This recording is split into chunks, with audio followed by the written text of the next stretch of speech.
मैं ग्रामर के सेशन में एक्टिव टू पैसिव कैसे बनाया जाता है, एक्टिव टू पैसिव का नियम क्या होता है, एक्टिव वॉइस से पैसिव वॉइस में चेंज करते समय क्या क्या विशेष रूप से ध्यान में रखना चाहिए, ये सारी चीजें हमने बता चुका है। और कितने टेंसों को एक्टिव टू पैसिव बनाए जाते हैं, 12 में से कितने टेंस हैं जिनके एक्टिव से पैसिव बनाए जाते हैं, तो 12 में से केवल 8 टेंसों के ही एक्टिव टू पैसिव बनाए जाते हैं। उसमें हमने बताया था पहले थोड़ा सा उसमें प्रेजेंट इंडेफिनिट के बारे में। तो प्रेजेंट इंडेफिनिट के बारे में सिंपल हमने बताया था, प्रेजेंट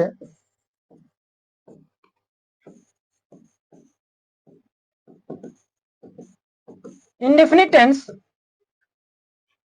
में आज हम देखेंगे कि एक्टिव वॉइस से प्रेजेंट इंडेफिनिट टेंस के एक्टिव वॉइस से पैसिव वॉइस कैसे बनाए जाते हैं। तो प्रेजेंट इंडेफिनिट का आपने जब पढ़ा होगा ग्रामर, तो इसका स्ट्रक्चर फॉर्मूला होता है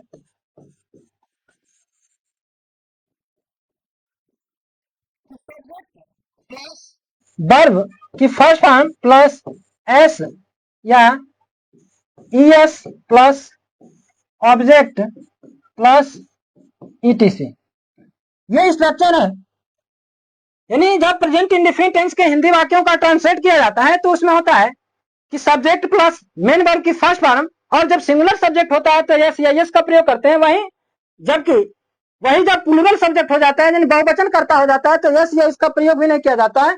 मेन वर्ब की फर्स्ट फॉर्म लिखते हैं, उसके बाद ऑब्जेक्ट लिखते हैं, उसके बाद जो भी चीजें आते हैं उसको लिखते हैं। तो एक्टिव टू पैसिव बनाते समय प्रेजेंट इंडेफिनिट का जैसे कहा जाए कि he reads a book, he reads a book, वह एक किताब पढ़ता है। तो जब यह एक्टिव वॉइस में है,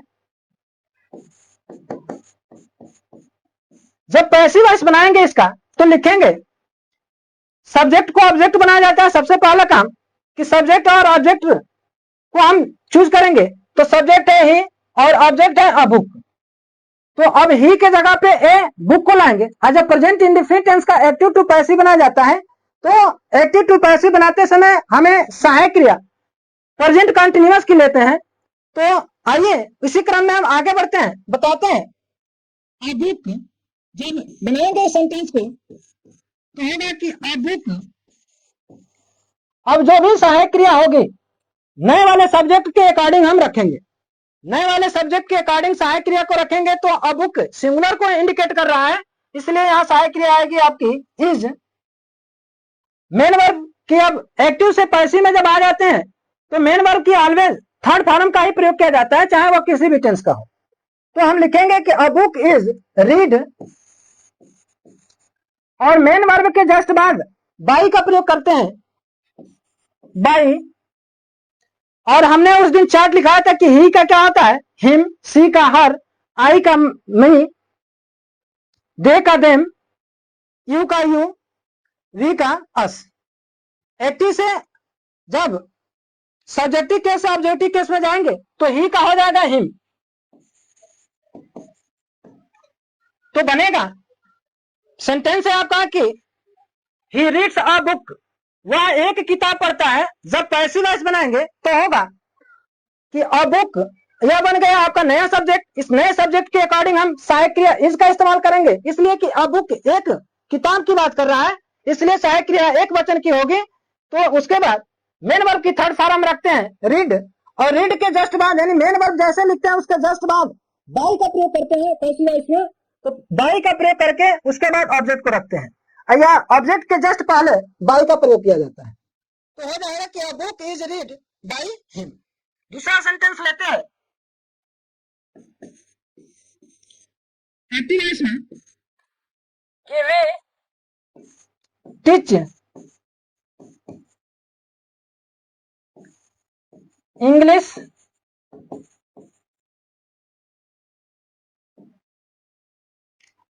वी टीच इंग्लिश। तो इस सेंटेंस को देखने से वी टीच इंग्लिश, हम अंग्रेजी पढ़ाते हैं। अब इसका पैसिव वॉइस बनाया जाए तो इंग्लिश आपका ऑब्जेक्ट है, तो लिखेंगे पैसिव वॉइस में कि इंग्लिश, और इंग्लिश एक ही सब्जेक्ट है, इज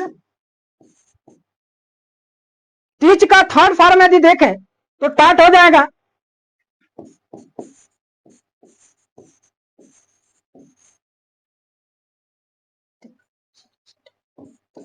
टाट, और ऑब्जेक्ट के जस्ट पहले बाई का प्रयोग करना है तो लिखेंगे बाई अस।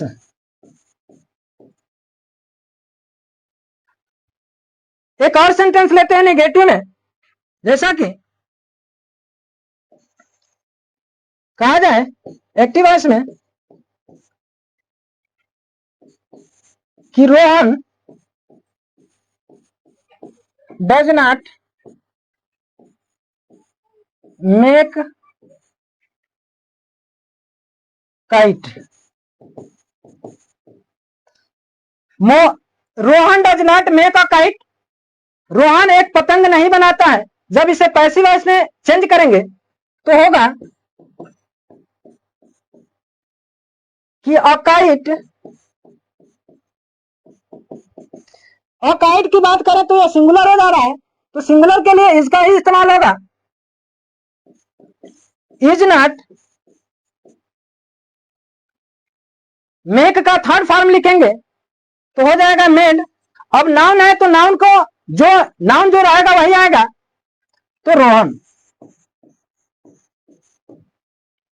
इसी प्रकार से एक और सेंटेंस लेते हैं कि you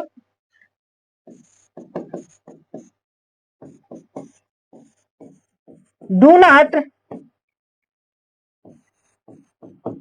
right many essays. You do not write many essays, तो पैसिव वॉइस में जब बदलेंगे तो होगा। अब यहां मेनी ऐसे ऑब्जेक्ट हो गया, यानी ऑब्जेक्ट नए वाला ऑब्जेक्ट सब्जेक्ट बन जाएगा, तो यहां हो जाए कि मेनी ऐसे are not written by.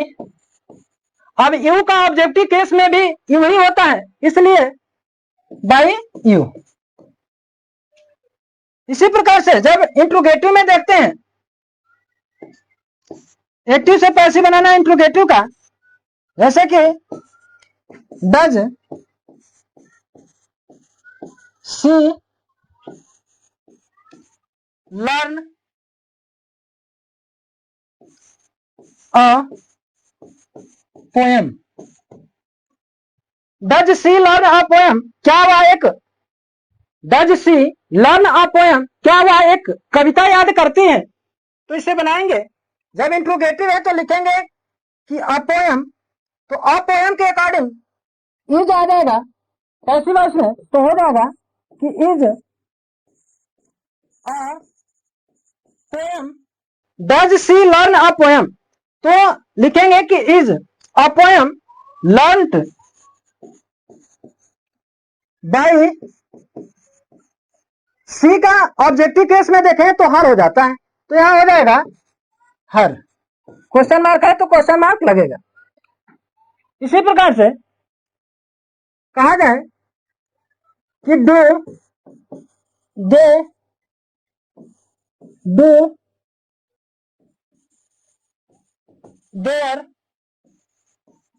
Work, तो बनाएंगे कि देयर का सब्जेक्टिव केस में देखें तो होगा कि देयर वर्क, तो देयर वर्क के अकॉर्डिंग होगा कि is their work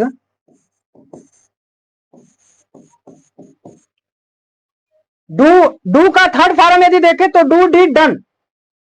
is their work done